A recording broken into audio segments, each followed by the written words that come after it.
Homemade rolls for dinner doesn't have to be impossible.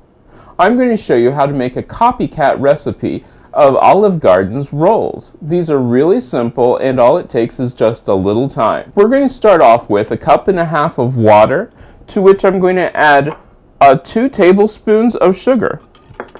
I'm going to mix that up until the sugar is completely dissolved, and that's really important. Our water is warm and our sugar has to completely dissolve. Once the sugar is dissolved, I'm going to sprinkle 1 tablespoon of dry yeast over the mixture. Mix that up a bit. Now we're going to let this sit for 10 minutes. After 10 minutes, your mixture should be frothy on top. What we're going to do is we're going to put this in a mixer. I'm going to add 3.5 cups of flour,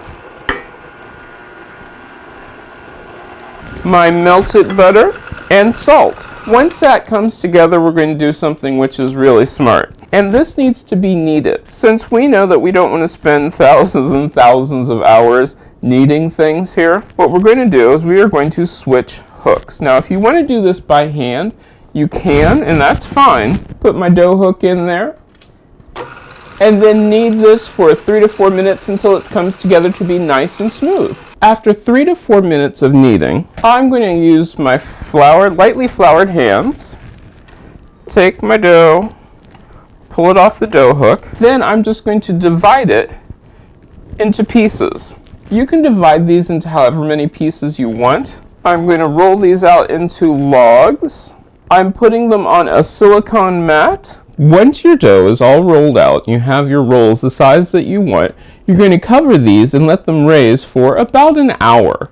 And at 45 minutes into that, go ahead and preheat your oven and we'll come back. After the dough has risen for about an hour, we're going to put it into the 400-degree oven, and we're going to do this for about 7 minutes. Keep an eye on it, make sure nothing really happens to it, but it's only going to be for 7 minutes, and we'll come back. While our bread is in the oven, we are going to mix up our butter topping. So this is 1/2 cup of butter with 1/2 teaspoon of sea salt. I'm going to mix that first, and the butter is melted, so you want to make sure that it is melted. And you want to make sure that the butter is still warm. That's important. While we're doing that, I'm now going to add 2 teaspoons of garlic powder. Put that in there and mix it up. The reason that we're doing this now is so that we have the extra time to mix it, and this is going to be brushed on our rolls halfway through the baking. Once everything is mixed up, and wow, can you ever smell this? This is incredible.